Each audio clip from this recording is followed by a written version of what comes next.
열왕기하 7장 3절에서 20절 말씀으로 생명을 살리는 소식이란 제목으로 하나님의 말씀 전하겠습니다. 오늘 본문은 3절에 성문 어귀에 나병 환자 4사람이 있더니 이렇게 시작하고 있습니다.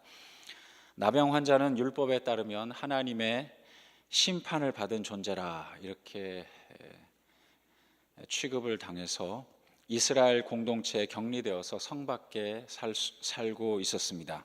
또 아는 사람들이 가져다 주는 음식으로 간신히 연명하는 처지였습니다. 그런데 이 당시에 지금 성 안에는 먹을 것이 없었습니다. 일반 그냥 사람들도 대적이 아람 사람들이 성을 둘러싸고 있기 때문에 보통 사람들도 먹을 것이 없는 형편에 이 나병 환자들에게 먹을 것이 있을 리는 만무했습니다.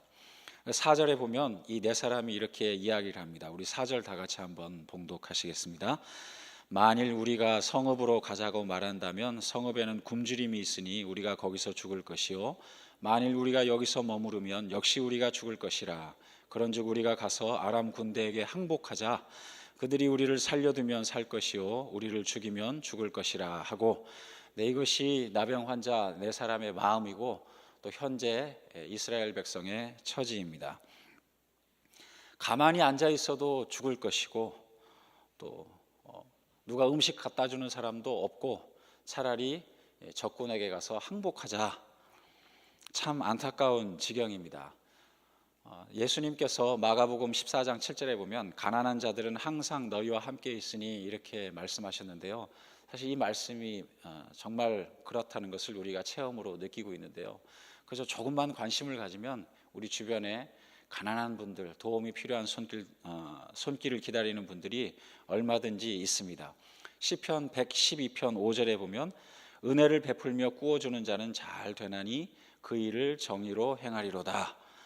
하나님께서 우리에게 복을 주시고 여호와를 경외하며 살아가는 사람들에게 이런저런 복을 주시겠다고 시편 112편에 약속하셨는데요. 그 가운데 하나가 이렇게 여호와를 경외하며 살아가는 사람은 주변 사람들, 어려운 사람들도 잘 돌아보면서 은혜를 베푼다는 것입니다. 그래서 그 일을 정의로 행하리로다. 하나님께서 주신 그 마음, 하나님의 사랑, 긍휼에 따라서 정말 아낌없이 인색한 마음 가지지 않고 이렇게 일을 행하는데요. 같은 시편 9절에도 보면 그가 재물을 흩어 빈궁한 자들에게 주었으니 그의 의가 영구히 있고 그의 뿔이 영광 중에 들리리로다. 참 이와 같은 삶을 살아가게 됩니다. 본인 형편도 어려운데 뭘 헌금을 하고 또 다른 사람 처지를 위해서 기도하고 또 신방을 하고 또 펀드를 모아서 단기 선교를 하고, 참 이것이 이해가 되지 않는, 상식적으로는 그렇게 살아가서 되겠나, 언제 재산을 모으겠나, 본인 가정이나 잘 지키지, 이런 비판을 들을 수 있지만 믿음의 길을 걸어가는 사람들에게는 참 내 자신을 항상 살피고 그래도 조금 여유가 있고 잘 규모를 조정해서 도울 여력이 있다면 언제든지 불쌍한 사람을 생각하고 도우면서 살아가는 것이 마땅합니다. 우리가 빌 게이츠하고 비교하고 살아가면 평생 그렇게 낙심하고 살아가는 것이고요. 우리의 건강을 마이클 조던 비교하고 살아가면 그렇게 또 항상 연약한 줄 알고 살아가게 되는데요. 어쨌든 하나님께서 주신 조금이라도 힘이 있고 또 여력이 있다면 그것을 모아서 힘을 합쳐서 하나님께 영광 돌리며 또 사람들을 돕고 살아가는 것이 우리의 그리스도인들의 길이라 생각이 됩니다. 그런데 여기 나와 있는 나병 환자 4명들은 아무런 도움의 손길도 없고 차라리 적군에게 가서 항복을 해야 되겠다 이런 마음이 들 정도였습니다. 그래서 실제로 이 4사람이 이제 5절에 보면 아람 진영으로 이제 갔습니다. 해질 무렵에 일어나 5절에 보면 아람 진영 끝에 이르러서 본즉 이미 아무도 없는 거예요. 6절에 보면 하나님께서 이런 역사를 우리에게 베풀어 주셨습니다. 우리 삶 가운데도 이런 역사를 베풀어 주시옵소서 하는 믿는 마음으로 6절 다 같이 한번 봉독하시겠습니다. 6절입니다. 이는 주께서 아람 군대로 병거 소리와 말 소리와 큰 군대의 소리를 듣게 하셨으므로 아람 사람이 서로 말하기를 이스라엘 왕이 우리를 치려하여 햇사람의 왕들과 애굽 왕들에게 값을 주고 그들을 우리에게 오게 하였다 하고, 주님께서 이미 다 일을 해놓으신 거예요. 그런데 우리 사람의 눈으로 볼 때는 이것이 여전히 상식적이지 않고 또 합리적으로 보이지 않아서 이해가 되지 않습니다. 아니, 어떻게 다 어디 갔는가? 실제로 하나님께서 이런 놀라운 역사를 행하셔서 뭐 자기 것 챙길 여유도 없이 다 그냥 도망간 거죠. 도망갔습니다. 마치 이스라엘 백성이 홍해를 건너서 가나안 땅으로 들어가는 여정, 광야 여정을 시작했을 때 이미 대적들은 간담이 녹았다. 성경에 보면 문자적으로 그렇게 돼 있죠. 마음이 이미 다 녹았습니다. 벌벌 떨고 있습니다. 하나님께서 다 준비시켜 놓으셨던 것처럼 여기도 보면 아람 사람이 서로 말하기를, 아람 사람의 가장 큰 대적들의 대표가 여기 나와 있는 것 같습니다. 헷 사람들, 뭐 애굽 사람들. 이 당시의 정세는 우리가 정확하게 알지는 못하지만 참 아람 사람들이 가장 두려워하던 사람들이 여기 와 있구나, 대적들이 와 있구나, 이렇게 생각하게끔 주님의 역사가 이미 일어났던 것입니다. 그래서 7절에 보면 해질 무렵에 일어나서 도망하되 그 장막과 말과 나귀를 버리고 진영을 그대로 두고 목숨을 위하여 도망하였음이라, 이렇게 기록하고 있습니다. 정말 생명만 유지하고자 다른 모든 것은 다 버리고 도망갔습니다. 근데 나병 환자 4명이 볼 때는 이것이 이해가 안 되는 거죠. 왜 좋은 말과 나귀를 그대로 다 버려두고 도망갔지? 막 이렇게 생각될 정도로 아람 사람들은 공포에 질려서 도망을 갔던 것입니다. 그래서 이 나병 환자들은 정말 와 8절에 보면 한 장막에 들어가서 먹고 마시고 거기서 은과 금과 의복을 가지고 가서 감추고, 일단 먹어야죠. 기운이 나니까 또 재물도 또 취하고, 그러다 보니까 또 배고파서 또 가서 먹고, 그리고 또 다른 장막에 가서 또 거기서도 감추고, 네 사람이 이렇게 해봐야 뭐 얼마나 먹고 얼마나 감추겠습니까? 그러다 보니까 9절에 나병 환자들이 제정신이 든 거죠. 친구에게 서로 말하되 우리가 이렇게 해서는 아니 되겠도다. 오늘은 아름다운 소식이 있는 날이거늘 우리가 침묵하고 있도다. 참 나병 환자들 고맙고 고마운 사람들입니다. 거기서 그저 뭐 어차피 성문 밖에서 사는 사람들이니까 그냥 그렇게 몇 날 며칠을 보내도 될 텐데 참 고맙게도 이렇게 백성들을 생각하였고요. 일단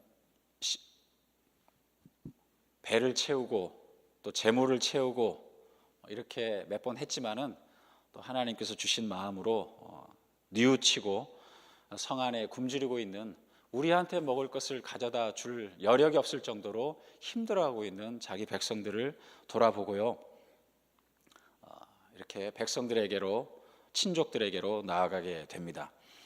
참 이렇게 4명의 나병 환자들의 처지가 저는 바로 우리 모든 그리스도인의 처지라고 생각이 됩니다. 우리 자신의 힘으로는 전혀 구원받을 힘이 없습니다. 그래서 도움으로 그냥 하나님께서 베풀어 주시는 일반 은총으로 하나님께서 해를 주시고 비를 주시니까 그것을 가지고 농사도 짓고 서로 거래도 하고 그렇게 해서 살아가는 겁니다. 하나님을 느끼지만 하나님이 어떤 존재인지 정확하게 알 수도 없습니다. 그것이 로마서 1장의 말씀인데요, 그 가운데서 하나님께서 정말 감사하게 우리에게 예수 그리스도를 보내주셨습니다. 우리가 아직 죄인으로 그대로 살아갈 때, 내가 예수님이 필요한 존재인지 아무런 깨달음도 없이 살아갈 때, 허랑방탕하며 살아갈 때에, 또 특별히 복음이 전해져도 그것이 귀에 들어오지 않고 정말 내 배를 신으로 생각하고, 또 시편 1편 1절에 나와 있는 대로 오만하여서 하나님을 조롱하며 하나님이 없다고 생각하는 악한 길로 걸어가며 살아갈 때에 예수님께서 이미 이 땅에 오셔서 십자가에 달려 죽으심으로 하나님께서 우리에게 대한 사랑을 다 보여주셨습니다. 그것이 하나님 그리스도 예수의 사랑이시죠. 그것이 바로 예수님이 없는 우리의 상태, 나병 환자의 상태가 바로 우리의 이전 형편이었습니다. 그런데 하나님께서 예수님을 보내주시고 우리를 거기로부터 구원해 주신 것입니다. 아무 소망도 없는 우리에게 예수 그리스도를 보내주신 것이죠. 우리들은 세상에 무엇과도 바꿀 수 없는 귀한 복음을 얻었습니다. 나병 환자들이 차라리 항복하는 것이 낫겠다. 거기 가면 당장 죽을 수도 있는데 그 아람 사람인들 4명의 나병 환자들을 그냥 받아줬겠어요? 지금 온전한 사람들이라도 다 죽이고 재물을 취하고 포로로 끌고 가려고 온 사람들이 나병 환자들인 양 받아줬겠습니까?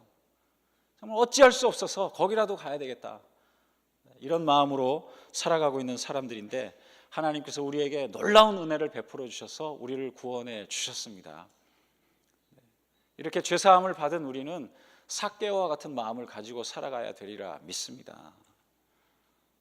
내 자신이 혹시 다른 사람에게 용서를 구할 일이 있는지 스스로 잘 살펴보고 용기를 내서 가서 용서를 해달라고 청하고, 또 말뿐만 아니라 실제 행동으로도 편지를 쓰든지 이메일을 보내든지 전화를 하든지 실제로 관계 회복을 위해서 노력을 하고, 혹이라도 또 재물에 손해를 끼쳤다면 삭개와 같이 그 정도는 안 될지라도 적어도 그 피해를 당한 것은 갚아주는 그 같은 마음이 우리에게 다 있어야 되리라 믿습니다.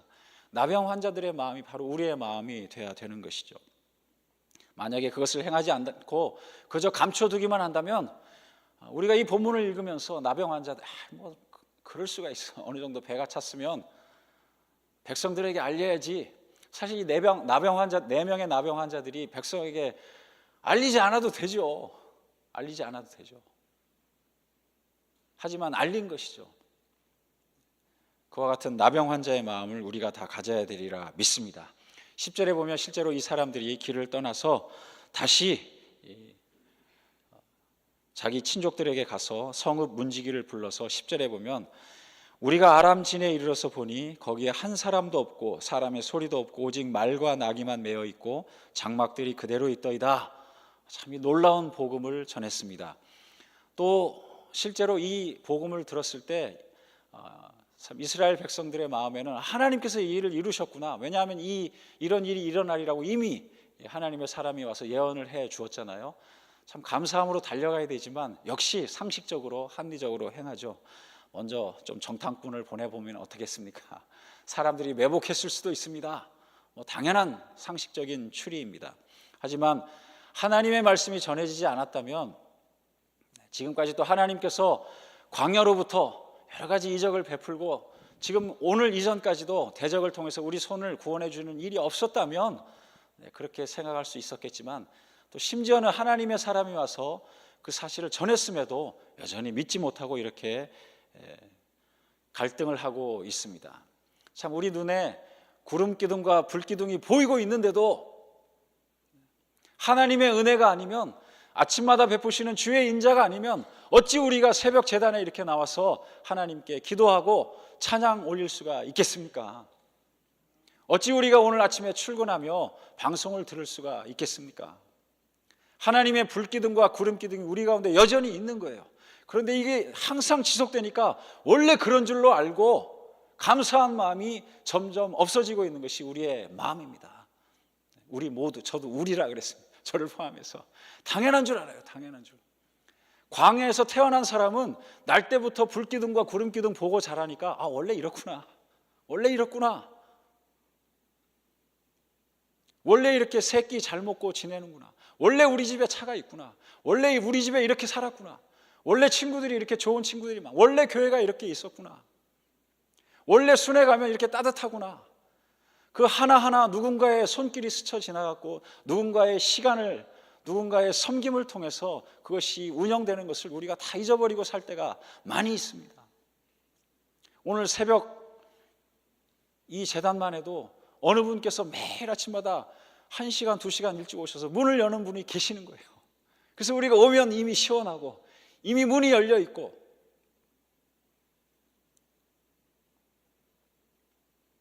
우리에게 주신 복을 감사한 마음으로 카운트하며 살아가야 되리라 믿습니다. 이제 말씀을 마치겠습니다.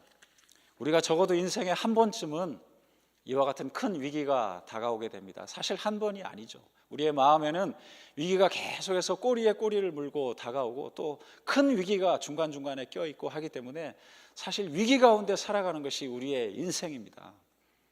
하나님께서 우리에게 약속하셨죠. 여호와는 나의 목자시니 내가 부족함이 없으리로다. 목자이신 우리 주님만 따라가면 푸른 초장이 나를 기다리고 있다. 쉴만한 물가가 나를 기다리고 있다. 다윗이 이미 고백하였고 그 아브라함의 하나님, 이삭의 하나님, 야곱의 하나님이 우리와 함께 하신 줄로 믿습니다. 내 평생에 주의 선하심과 인자하심이 정녕 나를 따르리니. 우리가 위기의 상황이 되면 평소에 그저 어릴 때부터 암송하던 그 구절이 생각이 나지 않아요?